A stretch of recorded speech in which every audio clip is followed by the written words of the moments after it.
فاروق بندیال کا نام 1978 میں اداکارہ شبنم گینگ ریپ کیس کے مرکزی ملزم کی حیثیت سے سامنے آیا تھا۔ یہ کیس اس زمانے میں شبنم ڈکیتی کیس کے نام سے مشہور ہوا تھا۔ فاروق بندیال اور اس کے دوستوں نے 12 مئی 1978 کو گلبرگ لاہور میں اداکارہ شبنم کے گھر واردات اور ان کے شوہر اور بیٹے روبن گھوش کو رسیوں سے باندھ کر ان کے سامنے یہ نوجوان رات بھر شیطانی کھیل کھیلتے رہے۔ ملزمان بعد ازیں نقدی اور زیورات لے کر فرار ہو گئے۔ تمام ملزمان اعلیٰ خاندانوں سے تعلق رکھتے تھے اور ان کے قریبی رشتہ داروں میں بیوروکریسی کے اعلیٰ افسران بھی شامل تھے۔ واردات کے 5 روز بعد 17 مئی 1978 کو لاہور پولیس نے ان ملزمان کو گرفتار کر لیا۔ اس زمانے میں جنرل ضیاء الحق کا مارشل لا نافذ تھا اور فاروق بندیال کے ماموں ایس کے بندیال صوبائی سیکرٹری داخلہ کے عہدے پر فائز تھے۔ فاروق اور اس کے ساتھیوں کو بچانے کی کوشش کی گئی مگر عوامی احتجاج اور فلم انڈسٹری کے ہڑتال کے بعد حکومت ان کے خلاف مقدمہ چلانے پر مجبور ہو گئی۔ 24 اکتوبر 1979 کو فوجی عدالت نے فاروق بندیال اور اس کے 5 ساتھیوں کو سزائے موت سنا دی، تاہم بعد ازیں اداکارہ شبنم پر دباؤ ڈال کر ان کی سزا معاف کر دی گئی۔ فاروق بندیال کو کوٹ لکھپت جیل میں بھی کلاس دی گئی تھی۔ جیل میں موجود سیاسی قیدیوں کے مطابق وہ دوسرے ساتھیوں کے ساتھ عام قیدیوں کو بڑے فخر سے بتاتا تھا کہ ہم نے اداکارہ شبنم کے ساتھ کیا کیا سلوک کیا۔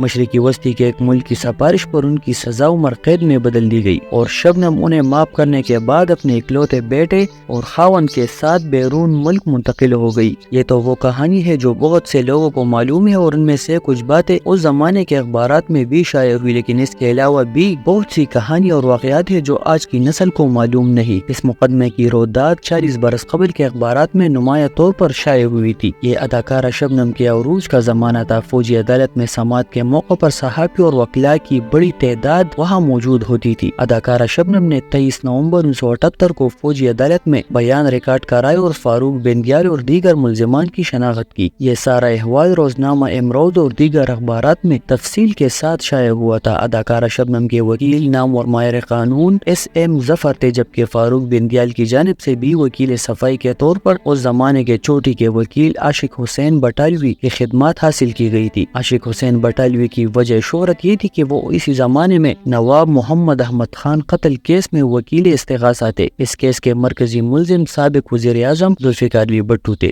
اداکارہ شبنم نے بیان ریکارڈ کرانے سے قبل بائبل پر حلف دیا تھا۔ عدالت نے ان سے پوچھا کہ وہ کس زبان میں بیان ریکارڈ کرائیں گی تو شبنم نے کہا میں قومی زبان اردو میں ہی بیان دوں گی۔ اخبارات کے مطابق شبنم نے بتایا کہ ملزمان میرے بیٹے روفی کے اغوا اور قتل کی دھمکیاں دے رہے تھے اور میں بیٹے کی خاطر ہر قسم کی قربانی دینے کو تیار تھی۔ ایس ایم ظفر نے اپنی کتاب میرے مشہور مقدمے میں اس کیس کی مکمل تفصیل بیان کی ہے۔ ان کا کہنا ہے خصوصی فوجی عدالت میں اداکارہ شبنم پر دباؤ ڈالنے کی کوشش بھی کی گئی، لیکن شبنم نے بہت حوصلے کے ساتھ ملزمان کی نشاندہی کی اور جرح کا سامنا بھی کیا۔ ملزمان میں فاروق بندیال، وسیم یعقوب بٹ، طاہر تنویر بنڈر، جمیل احمد چٹھا اور جمشید اکبر ساہی شامل تھے جو عدالت میں موجود تھے۔ جب شبنم سے پوچھا کہ کیا آپ ان ملزمان کو پہچانتی ہے تو انہوں نے کہا میں انہیں کیوں نہ پہچانوں گی جنہوں نے میرا سکون برباد کر دیا۔ عدالت میں بیان دیتے ہوئے اداکارہ شبنم کی آنکھوں میں آنسو آ گئے۔ ایس ایم ظفر لکھتے ہیں کہ واردات کی تفتیش کے دوران انکشاف ہوا کہ اداکارہ زمرد کے گھر پر بھی ایسی ہی واردات ہوئی تھی۔ زمرد کا گھر بھی شبنم کے گھر کے قریب ہی تھا اور اس میں بھی یہی لوگ ملوث تھے۔ اداکارہ زمرد خوفزدہ ہو کر خاموش ہو گئی تھی، لیکن شبنم نے مقدمے کی پیروی کی اور تمام دھمکیوں اور دباؤ کا سامنا کیا۔ سینئر صحافی جمیل چشتی اس زمانے میں عباس اطہر کی ادارت میں شائع ہونے والے روزنامہ آزاد کے لیے کام کرتے تھے۔ انہوں نے بتایا کہ میں پہلا صحافی تھا جو واردات کے بعد شبنم کے گھر پہنچا۔ گھر میں سامان بکھرا پڑا تھا اور شبنم کی حالت غیر تھی۔ روبن گھوش کا ململ کا کرتا پٹا ہوا تھا۔ شبنم اپنے بیٹے کو گود میں لیے رو رہی تھی اور وہ بار بار بے ہوش ہو جاتی تھی۔ شبنم کے بیڈ روم میں پرفیوم کی بے پناہ خوشبو تھی جو ملزمان